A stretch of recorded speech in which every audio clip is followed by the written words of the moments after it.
this question. If you are elected, how open and transparent will you be with the people of Methuen? We'll start with you, Mr. Zanni.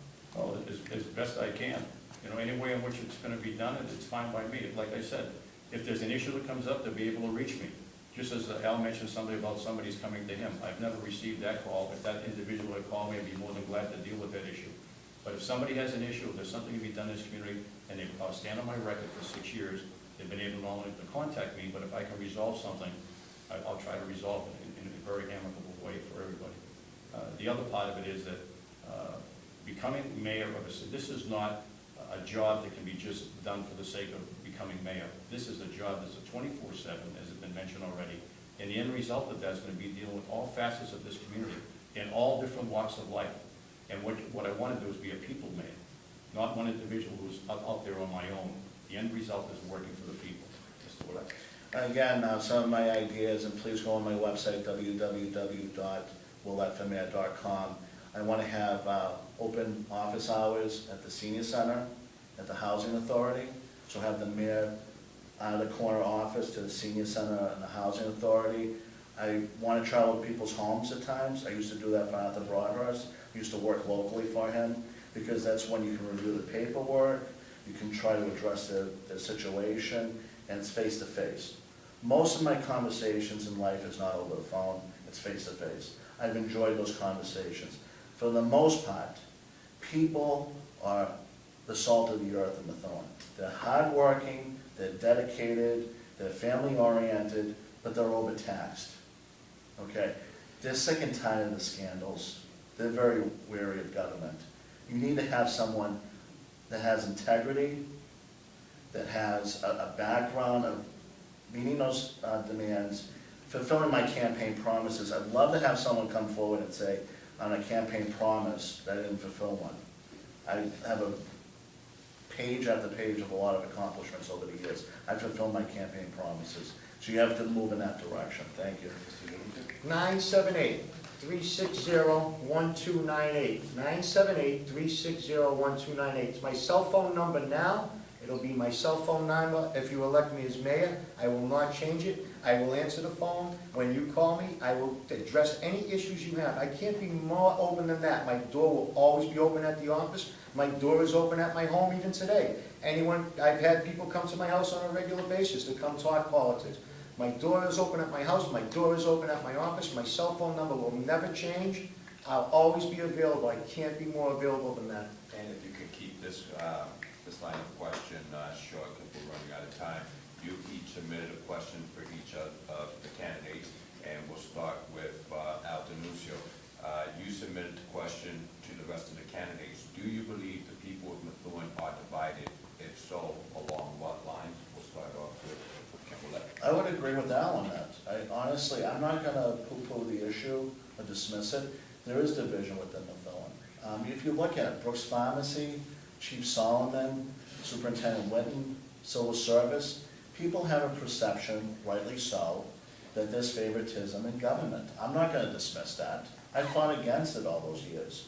So I agree that there's division, but is it something that can be rectified or improved? I think if we move in the direction of having a community service board, having open office hours at the senior center and the housing authority, having someone go to homes, like Al said, I'll go to homes and meet with people.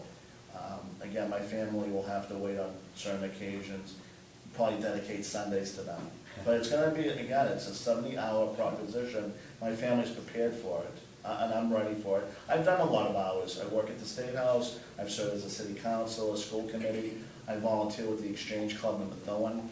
I've done a lot of community service over the years. I'm ready for this position. Mr. Zanni? Yeah, I think there has been division in the community, there's no question. I think people know what we've gone through with that. I think they can be resolved, and I think as mayor, I think a lot of the lawsuits will go away, because I bring my background, integrity to the position, and I think a lot of this will be resolved in my administration. And this question was submitted by Ken Willette. He pledges not to accept donation from individuals found guilty of ethical violation, that this would be a betrayal of the public trust. Will my opponents take the same pledge? We'll start off with you. I have taken contributions, as he's mentioning. As far as I'm concerned, people can make mistakes, they can be resolved, And the end result, as far as I'm concerned, the person, if they want to give a contribution, I have no problem with that, as long as the issue is being resolved. Mr. Willette? That's just one. I've said it repeatedly, again, it's part of politics, it's part of machine politics, it's the worst gutter politics. Again, there was a betrayal of public trust. Brooks Pharmacy, $200,000, no notification to the city council, no public input. They just diverted the money. That was absolutely wrong. They actually escalated the fine structure because now it's beyond $4,000. And she had 2 ethical violations assigned to her. If he's proud to have her support, I mean, to me, how do you go beyond being an independent candidate for any office? I mean, that's the old-time politics in the past. That's got to be put away forever. Thank you, Mr. Willette. I gotta answer my question. I do believe the city's divided, I believe divided on many single levels. We have employees versus employees, departments versus departments. We have employees versus department heads, we have citizens versus employees, councilors versus councilors. We're divided everywhere, and I'll tell you how this happened. It's a management tactic. It's not a good management tactic, but it's a management tactic. It was created over the last 6 years, and it's called divide and conquer. And that's how you get things done if you don't know how to do them the correct way. And that's what happened to the city. So I will try, as mayor, I will accomplish as mayor, creating harmony again in the city. We need to create harmony. As far as the pledge, I absolutely do take that pledge. That's a great question. Thank you for that. Thank you, Al. We want to thank you guys for coming in and sharing your thoughts and opinions into the open government and how your administration would operate. I'm going to give each of you the opportunity to look at this camera and pitch your pitch to the people. Mr. Zanni, start with you. Well, I want to thank you, first of all, Hector, for having us. I think there was some thought-provoking questions here this morning. I think the end result of that is people have an opportunity to now to view the 3 of us. And again, I will bring solutions to the issues that are upon us. I think the most important part, again, is to look at the leadership that you want for the community of Methuen and move forward. I think some of the issues that have been mentioned here this morning, especially with the lawsuits and some of the other things, those things I will resolve in my administration. There'll also be a more fine-tuned government in terms of how we perform government for the people, dealing with departments, dealing with employees. So I hope as we go through this process, and I see you on the streets as well as in the neighborhoods, that I have a chance not only to talk to you individually, but also to listen to your concerns and what you would like me to do as your next mayor. Thank you. Mr. Willette. And again, you know, Steve talks about formulas that justify a tax increase. Again, it's probably the largest tax increase in quite some time. Again, I'm not accepting any union endorsements. I'm not accepting any donations from people found guilty of ethical violations. I have the most accessible campaign. I talk about the issues. I've already done advertising because I'm proud of my record.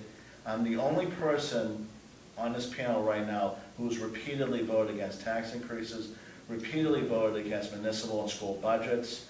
I'm an advocate for the GIC. I was a co-sponsor of the residency enforcement policy that kicked out anywhere from 100 to 150 students, saved Methuen taxpayers well over $500,000. If we joined the GIC, we would save $2 million more.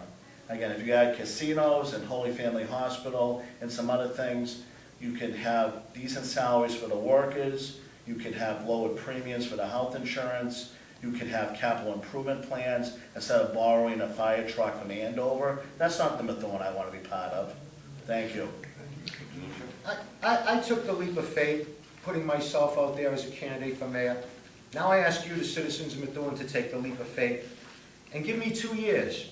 Give me 2 years to prove myself as a businessman, as a family man, as a man of integrity. Don't settle for okay. Believe in better, because there is better out there. Believe in better. Don't settle for okay. Please, on election day, consider me, Al DiNuccio, for mayor. Thank you. And I want to thank each and every one of you for coming in, and I want to thank the viewers at home for watching. Thank you to the MCTV crew. Join us next time as we go behind the scenes to ask the tough questions, bring you their responses, and we let you decide. Thank you for joining us.